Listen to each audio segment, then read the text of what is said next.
الله دې وکړي چې ټول روغ او جوړ یاست او ژوند مو ښه روان وي. د یو نوي ویډیو د یو نوي موضوع سره بیا ستاسو خدمت کې حاضر یم. ملګرو، لکه څرنګه چې تاسو معلومه ده، هر ځل زه کوشش کوم چې ستاسو د پوښتنې یو پوښتنه راوالم، په هغه مشکلاتو خبره وکړم چې دلته ډېر ضروري مشکلات دي او هغه ډېر افغانان ورسره مخ دي. زه کوشش کوم چې ټول نه مهمه پوښتنه اول راوالم. بعضې وخت کې داسې کېږي چې ماته یو کس یا زنګ وایي یا راته یو پیغام پرېږدي، یا مثال که چیرې ما وویني دوی ماته ووایي یو موضوع راکړي چې په دغه موضوع یو څو خبرې وکړه، یو څه معلومات ورکړه. اکثرا زه کوشش کوم چې ستاسو د کمنټونه راوالم، خو بعضې داسې موضوع هم راځي چې هغه کمنټ کې نه وي، هغه ما سره څوک لیدلي یا چا مطلب ماته زنګ والی یا له یو طریقه ماته پیغام پرېښي چې دغه ډېره ضروري موضوع ده. که زه پوه شم هغه ډېره ضروري موضوع وي، نو زه غواړم چې په هغې باندې تاسو سره ضروري یو څو خبرې وکړم. دغسې یو موضوع لکه کوم ځای ماته یو دوه درېو ملګرو دې په اړه باندې ماته زنګونه وواله چې غواړم په دې یو څه خبرې وکړم، او هغه موضوع ده رواني مشکلات. ملګرو، تاسو ټول ته بهتره معلومه ده دلته په فرانسه کې چې موږ داسې ډېر افغانان وروڼه لرو چې هغه رواني مشکلاتو سره مخ دي.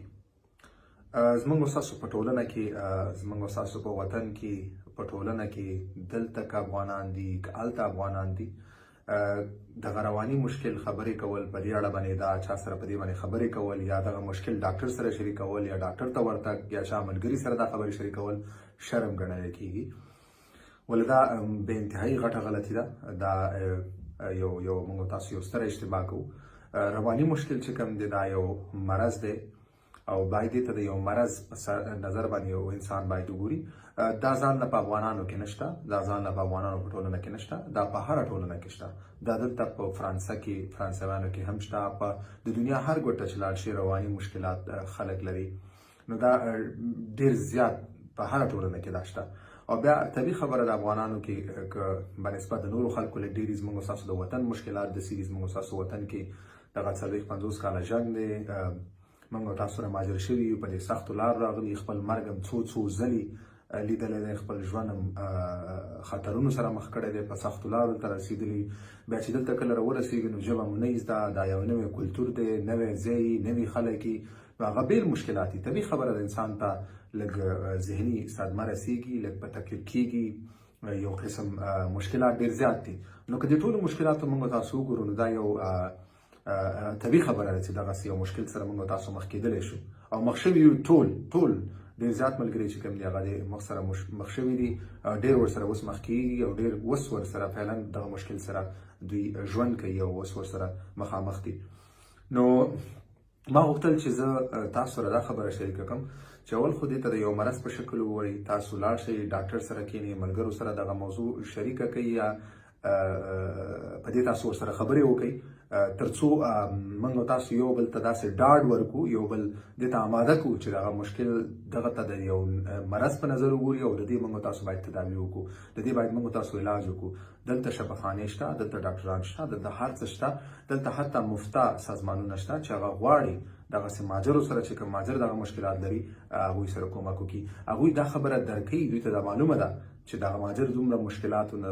بعد دلته راځي. دوی دلته چې څومره مهاجر راغلي د هغو ټول په وطنونو کې حال خراب دی، هغو ټولو وطنونو کې حالات خراب دي، جنګونه دي، هغه د یو مشکل د وجې دلته راغلی دی. خپل وطن یې پرېښی، خپل کورنۍ یې پرېښی، خپل فامیل یې پرېښی دی. نو دا طبیعي خبره ده، هغو ته د معلومات شته دی چې دوی داسې مشکلاتو سره مخ شوي دي. ته ضرورت دی د هر چا ته، هر مهاجر ته چې هر کس په دغو سختو لار راځي، خپل وطن جنګ د وجې پرېږدي، دغه سختو حالاتو کې پرېږدي، هغو ټول ته ضرورت دی چې څه ناڅه د دوی خپله تداوي وکړي، څه ناڅه دوی ډاکټر سره مشوره وکړي. بیا ګوره، تداوي ضروري نه ده چې هر یو کس مطلب یو کس هغه 100% تداوي ضرورت لري، یو کس هغه 50% لري، یو کس هغه 100% لري. ضروري نه چې یو کس لاړ شي ډاکټر ته، هغه مکمل خدای نخواسته ذهني مریض دی، هغه مکمل خدای نخواسته بیخي ذهني هغه توازن بیخي ختم شو. نه. Quand vous en perdez votre espagnol, téléchargez l'appli Google pour iPhone. Ouvrez Lens, choisissez Traduire et regardez les mots se transformer sur votre écran. Vérifiez votre travail. Téléchargez l'appli Google dès maintenant.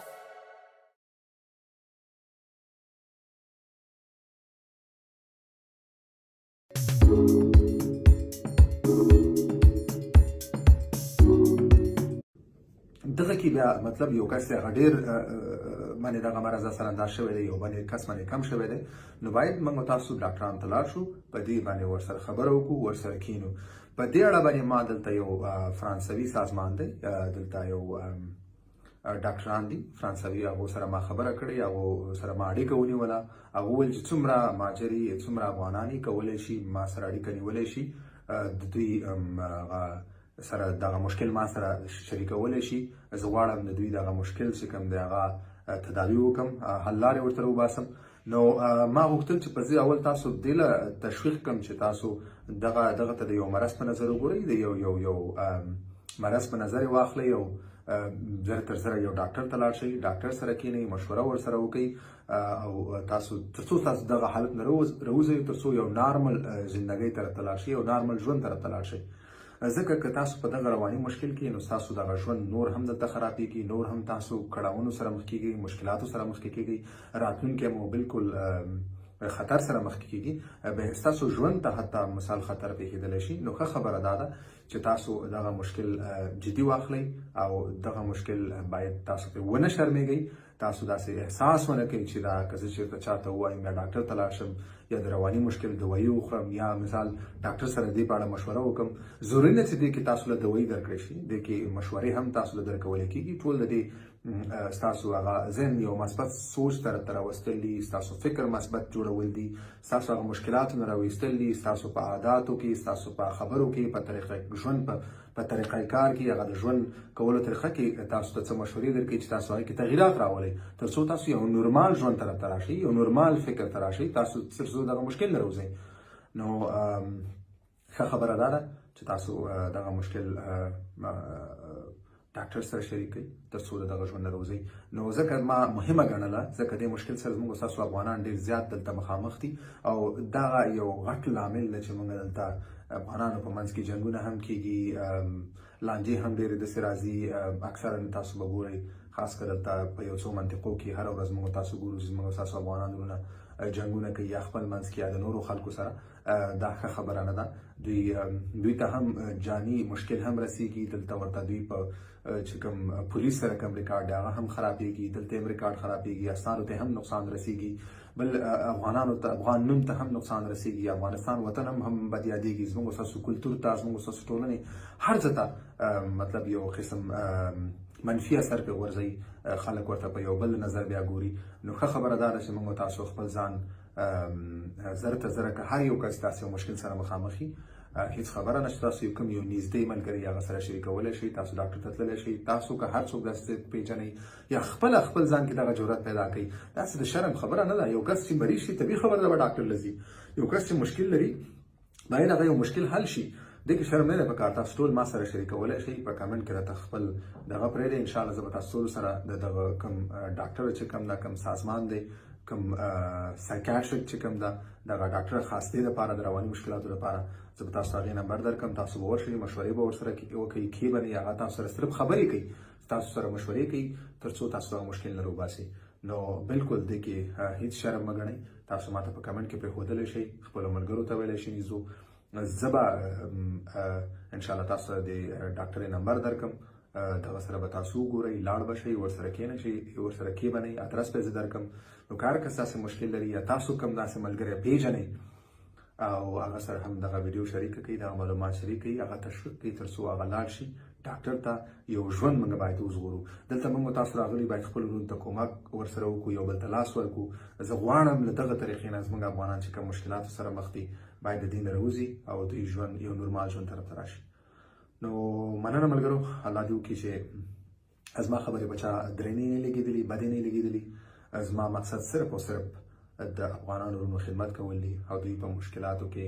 کمی راوستل دي دوی دلته غواړم چې دلته یو ښه ژوند وکړي خپل وطن نوم هم دلته ښه یاد کړی شي دوی نوم هم یاد کړی شي ښه یاد کړلی شي د وطن افغانستان نوم هم یاد کړلی شي افغانیت باندې خلک یعنی ښه یاد کړي نو زما د دې ټولو ویډیوګانو دغه مقصد دی او دا مقصد به تل وي نو مننه ملګرو تر بل ویډیو پورې به الله سپارم په مخه